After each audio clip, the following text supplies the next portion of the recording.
Marty van der Linde. I am the paediatric dietitian at Heartlands Hospital and I work for Birmingham Heartlands HIV service. Most of our children are African, about 60% of them or more is African.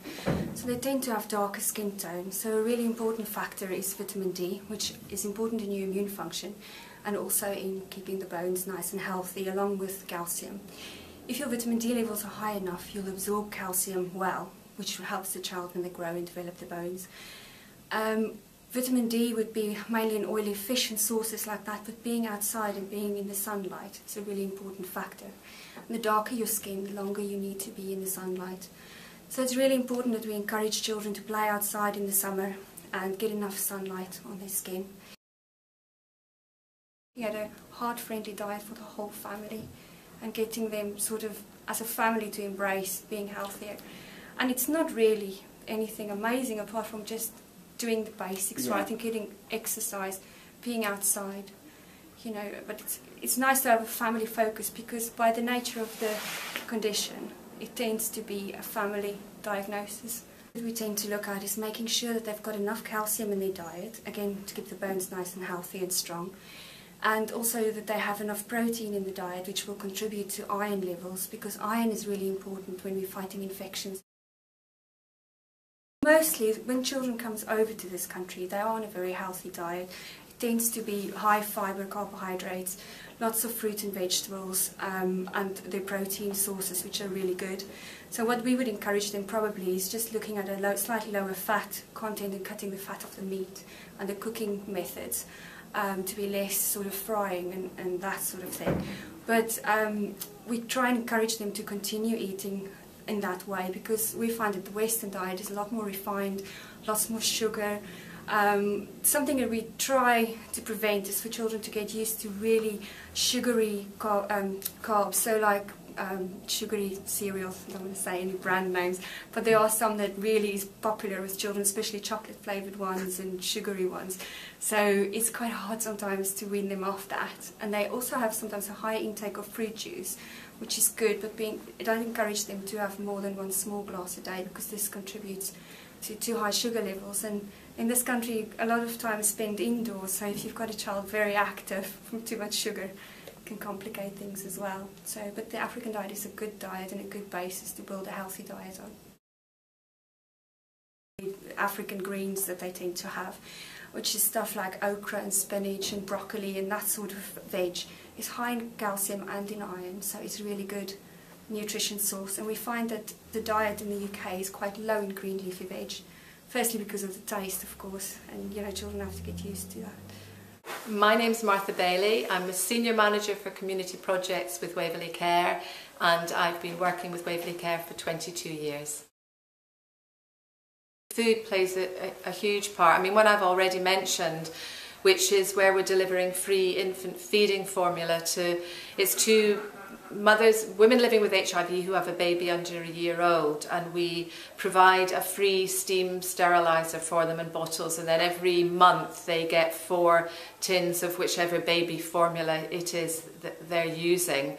I mean, there are very obvious reasons why that's important, but alongside that, obviously, we deliver support and help for the women around maintaining being able to bottle feed their babies, and around a whole lot of other issues.